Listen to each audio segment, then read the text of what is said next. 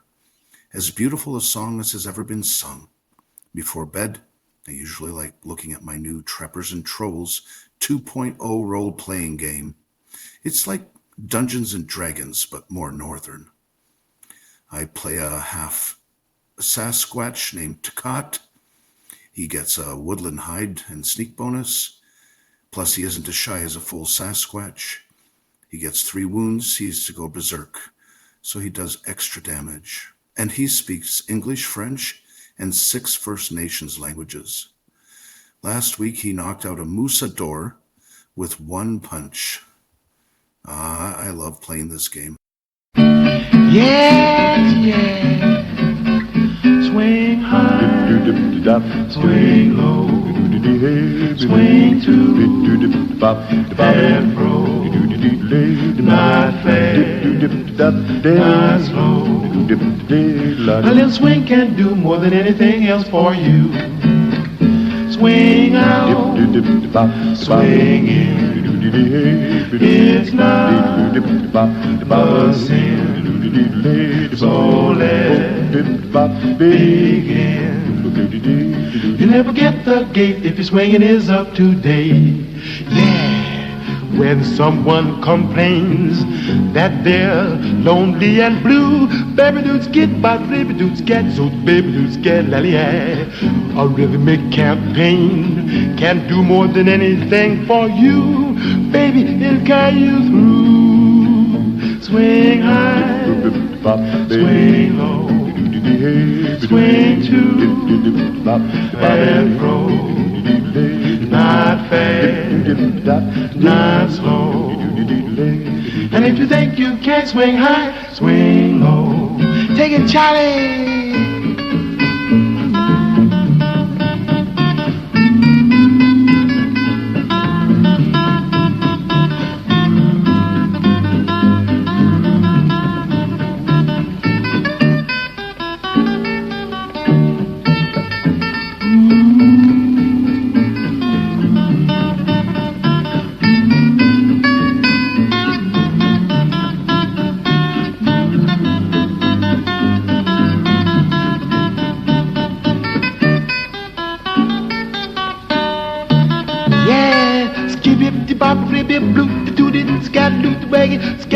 Ribby blue to give him the ribbon to get looney didn't the baby do the did to this. Ribby doody, one more ribby doody, you'll get it, yeah. Skip the bop bop baby, the red's a rag, the blue dudes get a rag. Swing high, swing low, swing to and fro. Not fast, not slow. And if you think you can't swing high, and if you think you can't swing low, and if you think you can't swing high, swing low. You don't even look sleepy. Not many people can stay awake when I talk about role-playing, so I think I better get out the big guns. Time to read selections from what is either the greatest or possibly most boring book in history. 139 chapters, and 12 pounds in weight. The classic story of obsession and revenge. Moby Moko, the sailor from the deep, the dreaded albino raccoon of eastern Canada. Everybody, if you need the bathroom, go now.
The kiss waltz is saying, bring your lips close to mine while we're swaying.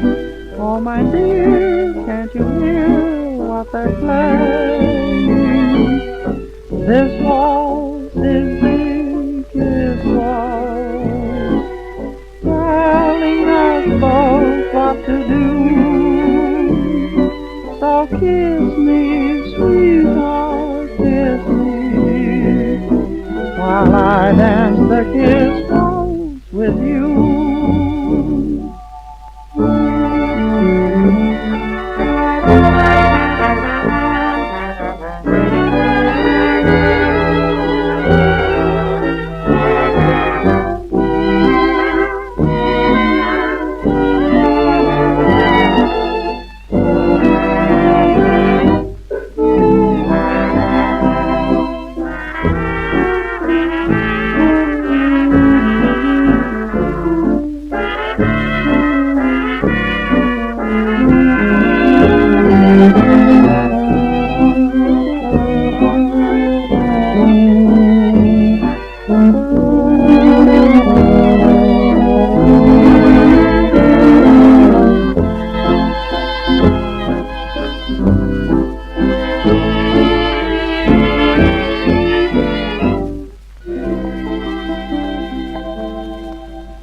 The Kiss Waltz by George Olson. Moby Moko. Chapter 29.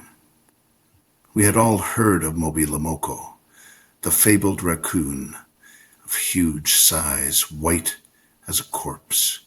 He traveled at will, unafraid of traps, dogs or men. Bordering on the supernatural, Moby Moko was sometimes seen in the Maritimes, then on Vancouver Island, then in Hudson's Bay, all in the same week. Where he came from, nobody knew, but no man was keen to fight him. But Liam Moko tipped over garbage cans as he wished. Compost bags were torn and scattered. Many a man lost a finger or toe, attacking the hissing beast. Yet, still, our captain, alone among men, had vowed to hunt down Moby Moko. I just love this book.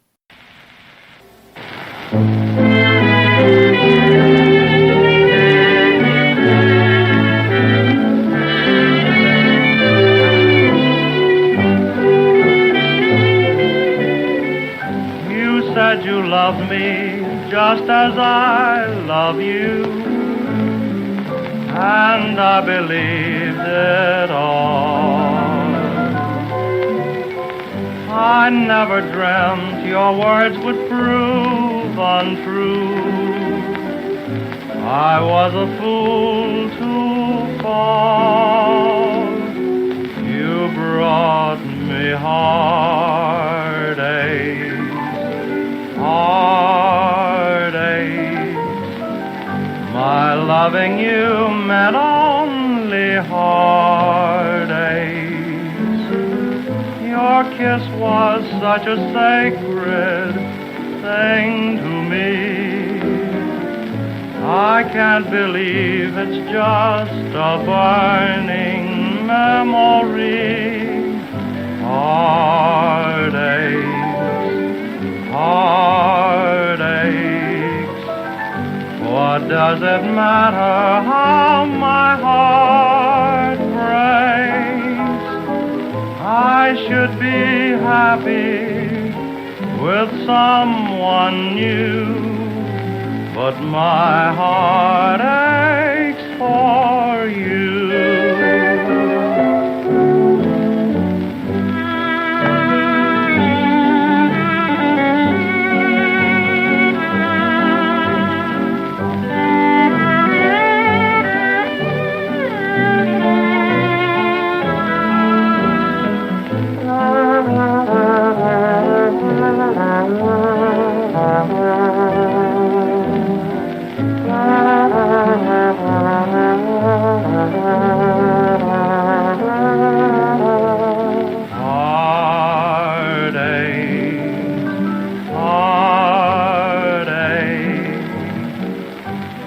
Does it matter how my heart breaks?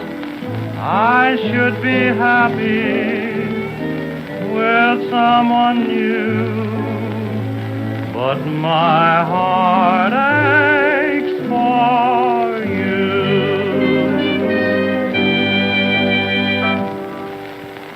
Elise Segar.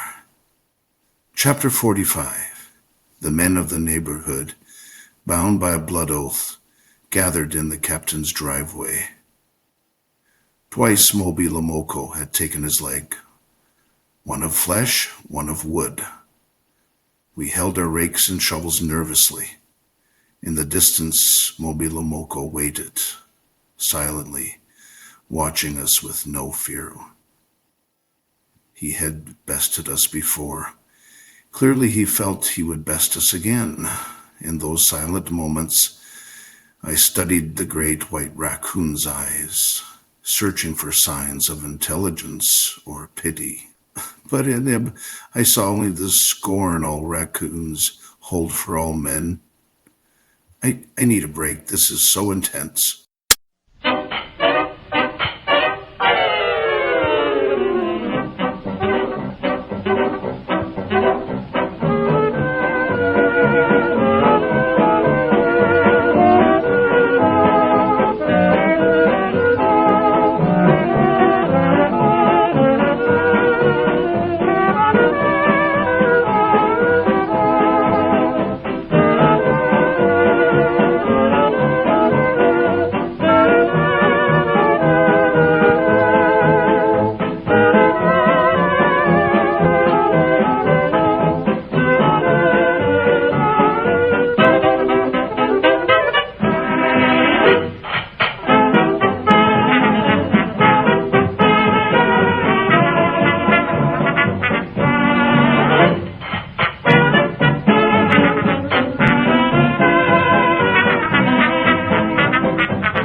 When the summer is gone, we'll be with you.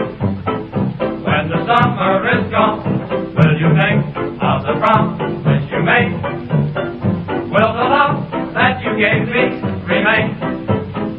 When the swallows fly away to the south and the trees are white with snow, just remember I'll be longing for you when the dear old summer's gone.